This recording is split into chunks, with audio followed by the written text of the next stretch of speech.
बिस्मिल्लाहिर्रहमानिर्रहीम, अस्सलाम वालेकुम जी। मैं हूं आपका होस्ट चौधरी फाजिर। आपको पीएसएल स्पेशल ट्रांसमिशन में वेलकम कहते हैं जी। वक्त के साथ मैचेस भी एक्साइटेड होना शुरू हो गए हैं और हमने देखा कि कल जो फैंस भी थे कराची स्टेडियम में कुछ बेहतर क्वांटिटी के अंदर नंबर्स में आए, बट अनफॉर्चुनेटली कल कराची लेग का लास्ट मैच था। देर आए दुरुस्त आए, ये ज़रूर हम कहेंगे, और मैच बड़ा एक्साइटेड हुआ। हम देखते हैं कि दूसरा मैच इस पीएसएल का so far one of the best match कहना चाहिए तो बिल्कुल कहना गलत नहीं होगा। 2 विकेटों से जी विक्ट्री हासिल की कराची किंग्स ने अगेंस्ट पेशावर ज़ल्मी। किन एरियाज़ में मिस्टेक की पेशावर ज़ल्मी ने, क्या बेहतर हो सकता था, इस पे आज डिटेल में बात करेंगे। और कराची किंग के लिए ये विक्ट्री कितनी इंपॉर्टेंट है इस पर भी डिस्कशन करेंगे। और इस पीएसएल का एक और बड़ा तगड़ा मुकाबला जी आज एक्सपेक्टेड है, और लगता यही है कि दोनों टीम की राइवली भी बड़ी पुरानी है। मुल्तान सुल्तान और लाहौर कलंदर की मैं बात कर रहा हूँ। इनका मैच आज मुल्तान में खेला जाएगा, और जो मुल्तान सुल्तान अभी तक कोई विक्ट्री हासिल नहीं कर पाई, उनके लिए भी आज देखते हैं कि क्या पॉसिबिलिटी बनती है कि वो अपनी इस जो एक मोमेंटम हारने का है उसको ब्रेक कर पाएंगे। इस पर डिस्कशन करते हैं जी। डिस्कशन के लिए हमारे जो पूरे पीएसएल में पैनलिस्ट हमारे साथ होंगे जी, one and only Umar Iqbal. अस्सलाम वालेकुम उमर भाई। वालेकुम अस्सलाम। थैंक यू फॉर ज्वाइनिंग जी। आज माशाल्लाह बड़े ज़बरदस्त लग रहे हैं आप। बस आज आपकी भाभी ने कहा ये पहन के जाए, मैं कहा ये पहन के चले जाओ। अपनी मर्जी से नहीं पहनते आप? मैं अपनी मर्जी से बहुत कम कपड़े पहनता हूँ, अच्छा। या अपनी बेटी की मर्जी से पहनता हूँ या अपनी वाइफ। नहीं, माशाल्लाह looking very sharp and nice जी। Thank you sir. अच्छा उमर भाई, डिस्कशन हम पहले कल वाले मैच की थोड़ा सा ज़रूर करते हैं। ज़ल्मी का टोटल 147 कुछ ख़ास नहीं लगा, और जिस तरह डेविड वार्नर ने भी पोस्ट मैच प्रेजेंटेशन में कहा कि ये समहाउ 160 के करीब की पिच थी। आपके ख्याल में ये टोटल सफिशेंट था, और किन एरियाज़ में ज़ल्मी ने मिस्टेक की जो बड़ा टोटल नहीं लगा पाए? देखिए, जिस तरह हमने कल बात की है कि भाई बाबर ने अपना टाइम लिया, लेकिन उसके इर्द गिर्द खेलने वाले उस तरह परफॉर्म नहीं कर पाए। जैसे मैंने पहले बोला ना कि हमें क्रिकेट कैसे अपनी इम्प्रूव करनी है। अब आप ये देखें कि हमारी पीएसएल है और हम लोग उतना टोटल नहीं कर पा रहे। जैसे आपने बोला कि कराची 2 विकेटों से जीत गई है। मेरा ख्याल है कि ये 2 विकेटों से नहीं जीतना चाहिए था। इस स्कोर को मैक्सिमम वो 1-2 विकेटें गिरती तो तब वो जीतते तो ज़्यादा मज़ा आता। 7-8 विकेटों से जीतना, 7-8 विकेटों से जीते तो ज़्यादा मज़ा आना था। लेकिन बात वही आ जाती है कि बाबर, जैसे हमने कल बोला कि बाबर के इर्द गिर्द जो खेलने वाले प्लेयर्स हैं 5, वो 180 या 200 प्लस के स्ट्राइक रेट से खेलते हैं। अगर वो खेलेंगे तो 200 प्लस हो जाएगा। लेकिन गलती उनकी भी नहीं है। माशाल्लाह जिस तरह की विकेटें बन रही हैं जी, हम उस पे बात करेंगे कि यार हमें क्रिकेट कहाँ खेलनी है और आगे हमारे टूर कहाँ पे हैं। हमारा एशिया कप कहाँ पे है, हमारा वर्ल्ड कप कहाँ पे, अगली सीरीज कहाँ पे है। उसके मुताबिक हमें विकेट को, हमारे जो क्रिएटर हैं उनको उस तरह की विकेटें बनानी चाहिए। क्यों? क्योंकि हमारे जो माशाल्लाह यंगस्टर्स हैं वो कुछ बाहर बैठे हुए हैं, कुछ प्लेइंग 11 में है। थोड़ी सी मुश्किल आती है विकेट्स, तो आपके सामने वो एक्सपोज हो जाते हैं। तो उनका कॉन्फिडेंस वापस लाने के लिए आपको, चाहे जहां पे मर्जी मैच है, आपको बैटिंग ट्रैक बनाना पड़ेगा। और इस पीएसएल को फिर बूस्ट करने के लिए आपको वो बैटिंग ट्रैक बनाएंगे। 200 प्लस होगा हर मैच में, 250 प्लस होगा, क्राउड आएगा तो ऑटोमेटिकली इस पीएसएल को बूस्ट होगा। बिल्कुल जिस तरह आपने कहा, और इसका असल ऑब्जेक्टिव जो है, हमने अपनी लीग को भी बड़ा बनाना है। तो लार्जर देन लाइफ की जो बात करते हैं और दुनिया की सेकंड लार्जेस्ट बड़ी लीग की बात करते हो, तभी बनेगी ना जब आपकी क्रिकेट कंपेटिटिव होगी। आज दो कि कल बड़ा अच्छा तगड़ा मुकाबला हुआ, बट बड़े लोग जो एंटरटेनमेंट मांगते हैं, ये जो क्रिकेट लविंग लोग हैं, उनको तो समझ आएगा ये कम रन के ऊपर मैच का फंसना। बट एक जनरल जो एज फैन है वो चाहते हैं छक्के चौके, उनको बाउंड्रीज की एंटरटेनमेंट चाहिए, जो क्राउड आता है। मैं आपको, जो मेरा एक्सपीरियंस है ना, आप जो फैंस हैं वो चाहते हैं छक्के चौका है। लेकिन ये जो मैच है ये 2 बंदों ने खेला है as a batting point of view से। एक बाबर ने खेला है, उसके पास एक्सपीरियंस था, उसने 46 किया, ठीक है। दूसरा वार्नर है। आपने भी देखा होगा कि वार्नर ने कभी भी T20 में, इंटरनेशनल क्रिकेट में और लीग में इस तरह की बारी नहीं की। लेकिन क्या था कि विकेट वैसा था, दोनों ने अपने आप को टाइम दिया है। अगर ये दोनों आउट होते, आपको भी पता है कि पेशावर ज़ल्मी कहां पे स्टैंड कर रहा था और कराची कहां पे स्टैंड कर रहा था। इन दोनों ने जिम्मेदारी ली तो ये स्कोर यहां तक पहुंचा है। रही बात पेशावर की, आपको भी पता है कि बाबर कप्तान है। बाबर जिस तरह की बॉलिंग चाह रहा है, बॉलर वैसे नहीं करे। अब जैसे आपको भी पता है कि वार्नर खेल रहा है, आपको पता है कि यार सेट बैट्समैन है। जाहिर सी बात है बाबर ने अपनी मर्जी से मिड ऑफ ऊपर नहीं बुलाया होगा, या खुशदिल शाह खेल रहा है तो बाबर ने अपनी मर्जी से नहीं मिड ऑन ऊपर बुलाया होगा। बाबर को ये चाहिए कि यार उस बॉलर से बात करे, अगर मिड ऑफ ऊपर है तो बॉलर का काम नहीं है हाँ, उसको तो आगे बॉल करे, करना। हाँ। ठीक है, आपने बाबर का रैक भी देखा होगा, जाहिर सी बात है कि बाबर ने उससे बात करके ऊपर आया होगा। सही। तो बॉलर ने अगर आगे बॉल की है, उस पर चौका पड़ गया है, तो बाबर का आपने रेक्ट भी देखा होगा कि यार मुझे ऊपर बुला के ये आगे बॉल कर रहा है। सही। तो डिपेंड करता है कि बॉलर और कप्तान की कम्युनिकेशन बहुत अच्छी होनी चाहिए, तब जाके इस तरह की विकेटों पे मैच जीता जा बाकी सकता तो मैच को हम एनालाइज करते हैं, लेकिन मैं सिर्फ एंड पे जो मैच फिनिश हुआ, क्योंकि पेंडुलम कभी एक तरफ जाता था, कभी दूसरी तरफ शिफ्ट होता था, और जब लगता था कराची जीतने लगा विकेट, वो गवा देते थे, और बड़ा अच्छी एक फाइट भी चलती रही। लास्ट ओवर जो करवाना हमने देखा कि हुसैन तलत को दिया गया, और मैं अब मेरी अपनी सोच में ये था कि आपके पास पहले तो रिसोर्सेज, जैसे हमने इस्लामाबाद यूनाइटेड की बात की, वो सक्सेस क्यों हासिल कर रही है कि उसके ऊपर रिसोर्सेज बहुत ज़्यादा है, 6-7 बॉलिंग ऑप्शन है। इन बाकी टीमें जो है वो 4 या 5 के साथ जा रही हैं, बट जो पेशावर ज़ल्मी थी ये तो 4 ऑप्शन के साथ थी कि आप अगर साइम अयूब को समझ रहे हैं कि वो हमें 4 बॉलिंग ओवर कर देंगे, किसी को एक को भी टारगेट तो किया जा सकता है ना। अब हुसैन तलत को 1 ओवर देना, वो भी लास्ट ओवर देना, वो कैसा डिसीजन था, जबकि आपके पास मिचेल ओवन था जिसने लास्ट मैच में 1 ओवर किया था, 5 बॉलें की थी, 2 आउट किए थे, वो बेहतर ऑप्शन थी कि जिसको किसी ने खेला नहीं है। देखिए, सबसे पहले तो बात यह है कि जो मुझे लग रहा है बाबर को भी एज ए कप्तान लग रहा होगा, क्योंकि जैसे मैंने आपको बोला ना कि मैच सिर्फ 2 प्लेयर खेल रहे थे एज ए बैटिंग यूनिट। अगर वार्नर खेल रहा था ना, तो उसको ये लग रहा था कि यार मैंने मेन बॉलर ही रखने हैं, मैंने पार्ट टाइमर नहीं रखने। फिर जैसे साइम अयूब ने 3 ओवर किया, आई गेस 20 रन दिए उसने, तो मेरा ख्याल है कि वहां पे अगर चौथा ओवर भी करवा देते तो एंड वाला ओवर आप फास्ट बॉलर पे जा सकते थे। लेकिन डिपेंड करता है कि बाबर ये चाह रहा था कि वार्नर जल्दी आउट हो जाए, वार्नर एंड तक ना रहे। अगर वार्नर एंड तक रहेगा तो वार्नर किसी टाइम भी लेके जा सकता है मैच, लेकिन वार्नर आउट हुआ, तलत को लास्ट ओवर मिला, उसको पहले बॉल पे चौका पड़ गया, उसके पास फिर भी 9 रन है, लेकिन आजकल की क्रिकेट में 9 रन इतने बड़े रन नहीं है। उससे पहले जो ओवर हुआ, जैसे मैंने पहले बोला कि मिड ऑफ ऊपर बुला के चौके खा लेना, वो समझ में नहीं आई बात।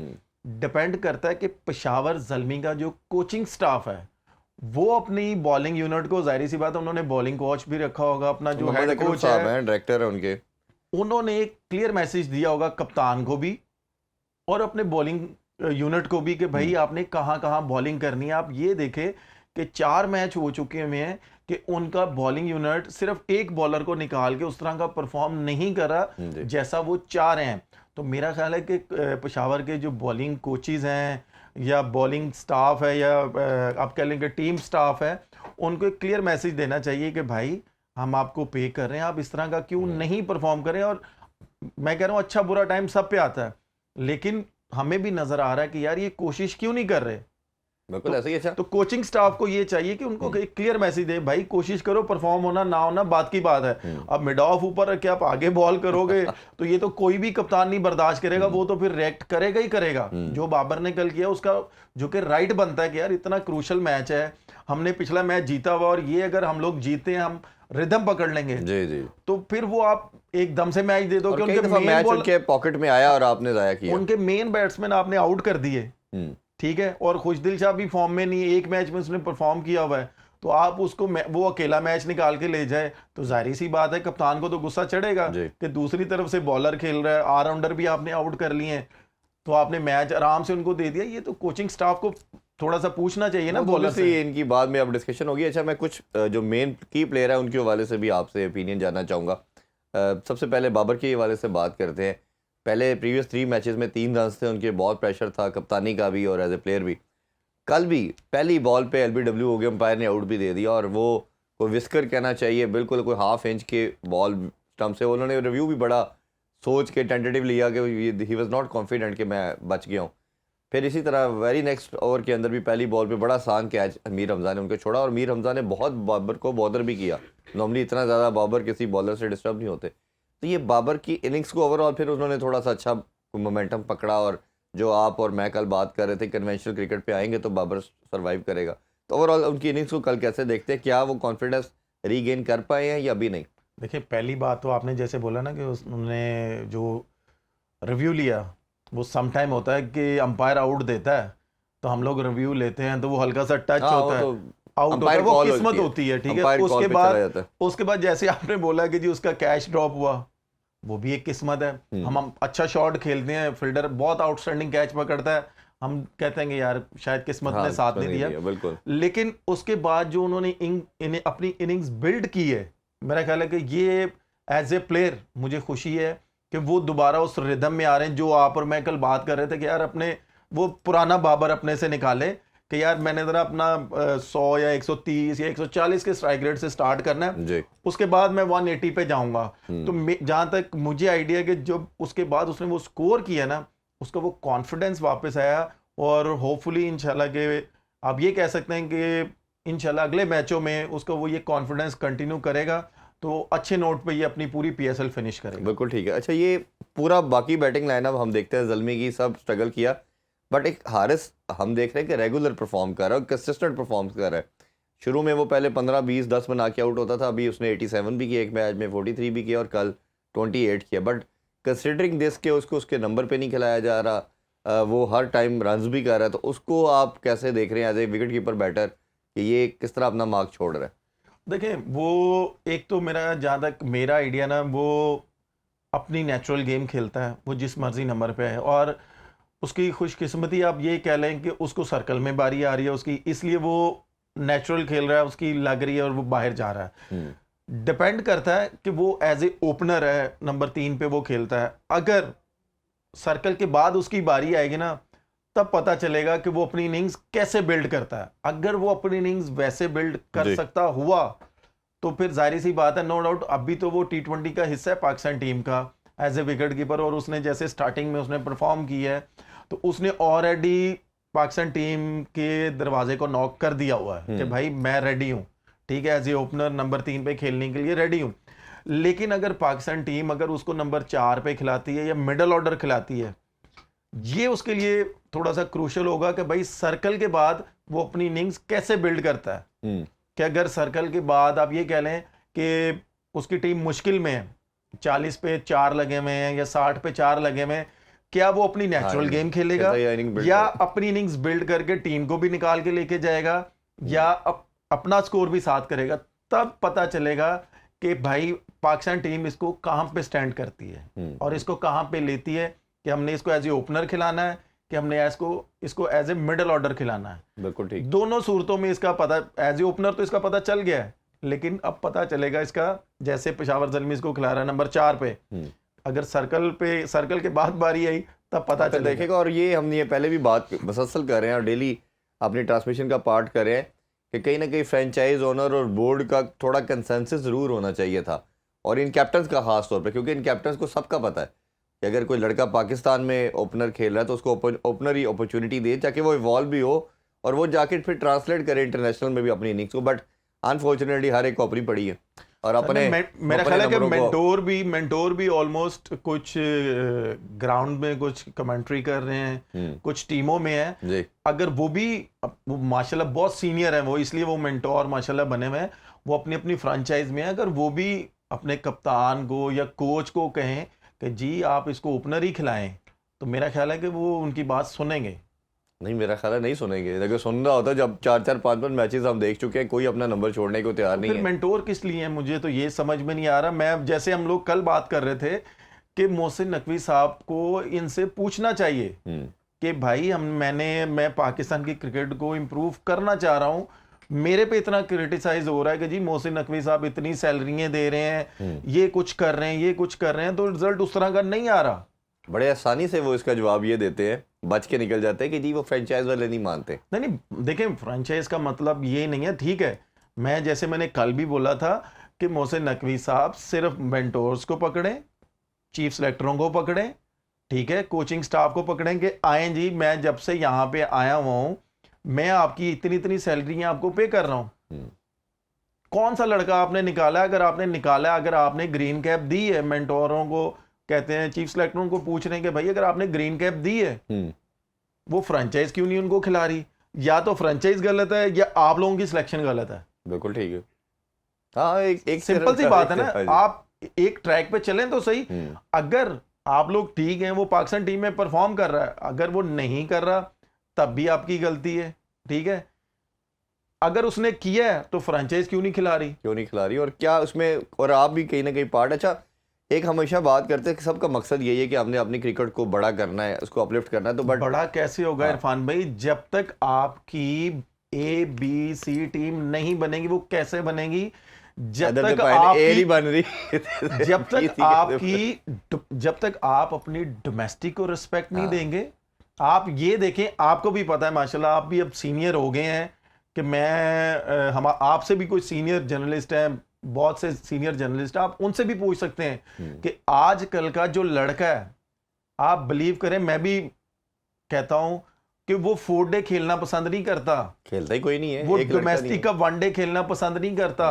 वो शायद वो T20 डोमेस्टिक इसलिए खेलते हैं कि यार अगर हमने यहाँ पे परफॉर्म कर दिया तो शायद हम PSL में पिक हो जाएंगे। वो प्रेफर करते हैं T20 और PSL के, भाई हमने जाके 2 छिक्के मारने, 140 का बॉल करना है, ग्रीन कैप मिल जानी है। नहीं, ये तो मैंने मोहसिन नकवी साहब के साथ 2 प्रेस कॉन्फ्रेंस अटेंड की मैंने उनकी, और ये क्वेश्चन किया। आप जब तक उन्होंने कहा जी मैं मजबूर करूंगा, मैं कहूंगा कि हर लड़का खेले, बट हमने देखा कि अभी तक कोई भी नहीं खेल रहा।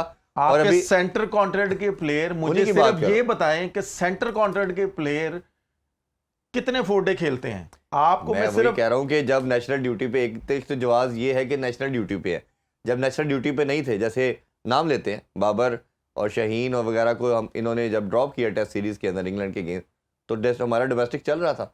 तो ये सारे गरी इंस्टीट्यूट जहाँ आप ही प्रैक्टिस करते हैं, उधर प्रैक्टिस करना बेहतर समझते रहे, या कुछ अकेडमी में आ जाते थे, रादर दैन कि हम जाके अपनी टीम जो डोमेस्टिक की टीम्स हैं उधर जाके मैच खेलते। इरफान कोई भी नहीं भाई, खेलता। मैं यहाँ पे एक बात जरूर कहना चाहूंगा जो कि मुझे करनी चाहिए, क्योंकि मैं भी कुछ बच्चों के लिए, आप कह सकते हैं कि वो मुझे फॉलो करते हैं। आप पाकिस्तान क्रिकेट बोर्ड से पूछ सकते हैं कि मैं अपने डिपार्टमेंट से या 4 डे मैच या 1 डे मैच या रीजन का मैच मैं नहीं छोड़ता था। क्यों?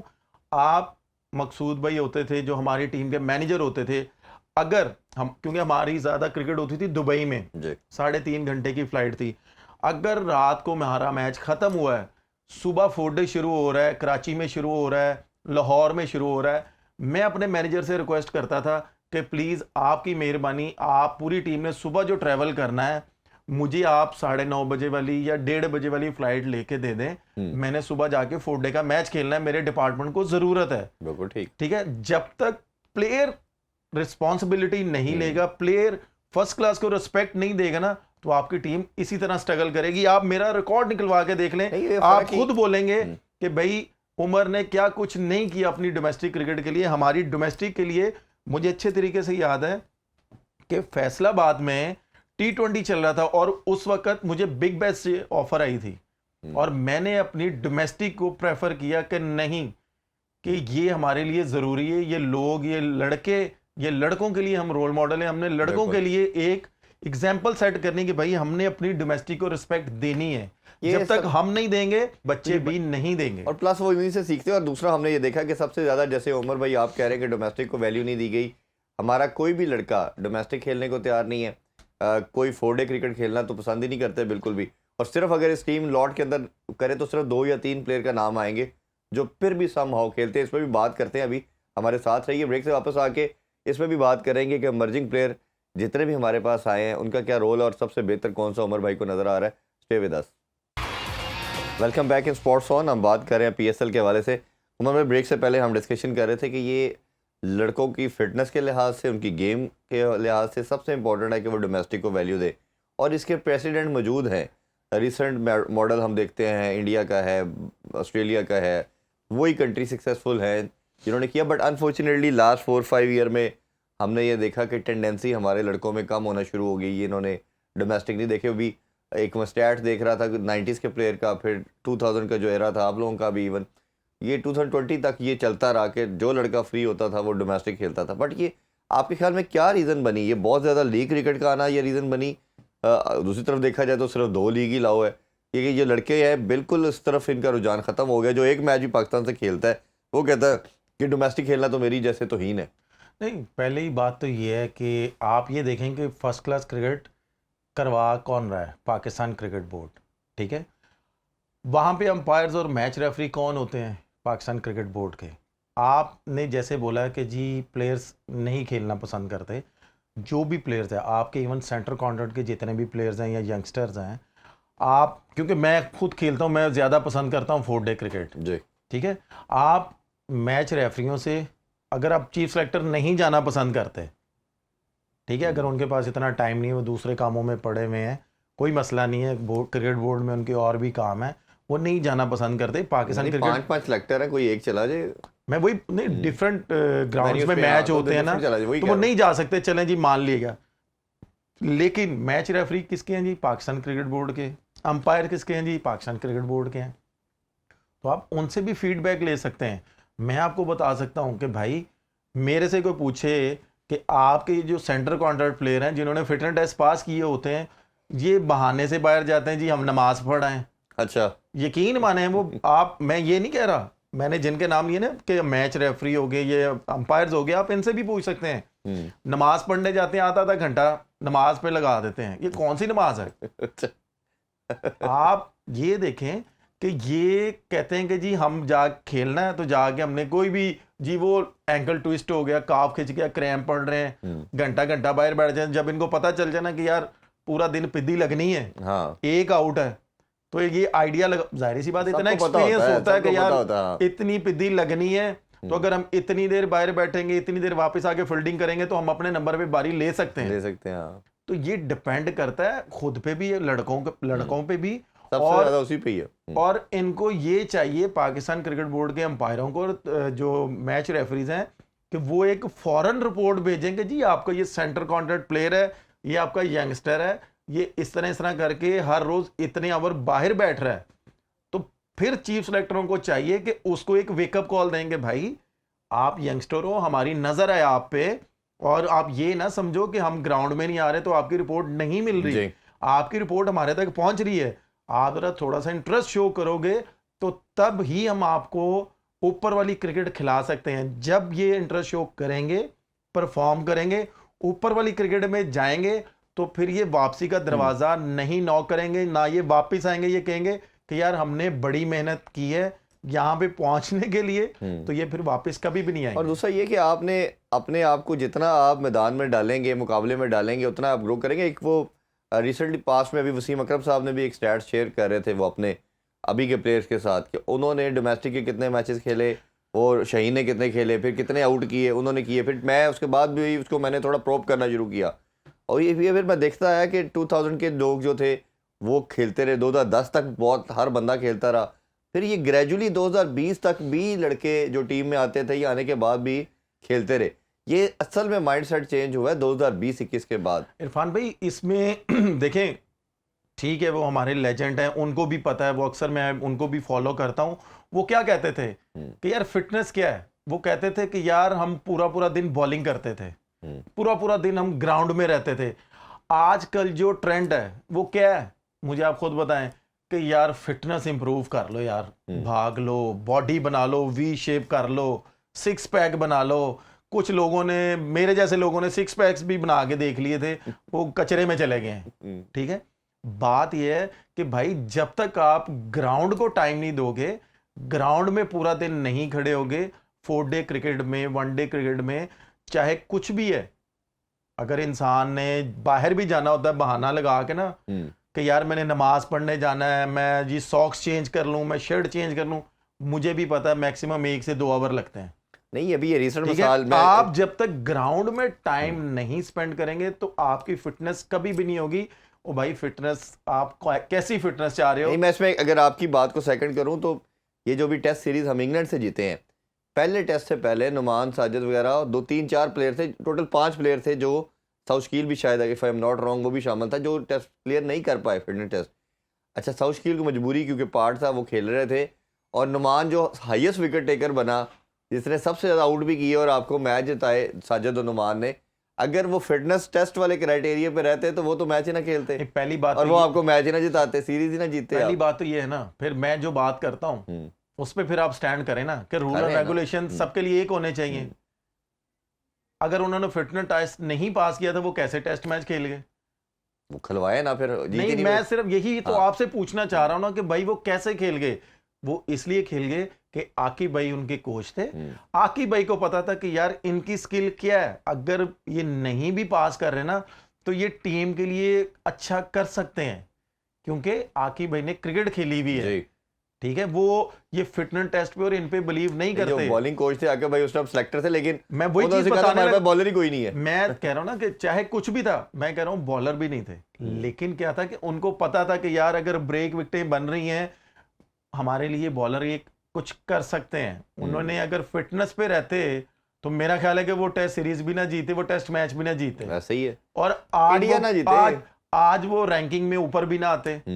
ठीक है, बिल्कुल ठीक बात सिंपल सी है कि मैं वही बात आती है कि जी 2017 में मुझे वापस भेज दिया, मैंने फिटनेस टेस्ट क्लियर नहीं किया, तो मैं उस वक्त से कह रहा था कि भाई रूल एंड रेगुलेशन फिर सबके लिए एक बनाना, ठीक है। फिर आजम खान का भी डेब्यू नहीं बनता था, फिर उसका भी डेब्यू नहीं बनता था, भी कमबैक नहीं करना बनता था, ठीक है भाई। मैं अल्लाह माफ करे, मैं कहना ये चाह रहा हूं कि कुछ भी है, अल्लाह माफ करे, अल्लाह माफ करे, ये मुझे बात करनी नहीं चाहिए। इन्होंने जिसको खिलाना होगा ना उसको कब्र से भी निकाल के ये खिला देंगे, जिसको नहीं खिलाना होगा ना वो जितना मर्जी परफॉर्म कर ले, जो मर्जी कर ले, वर्ल्ड कप में आमिर और वो उनकी रिटायरमेंट है वापस करा के भी खिलाया है।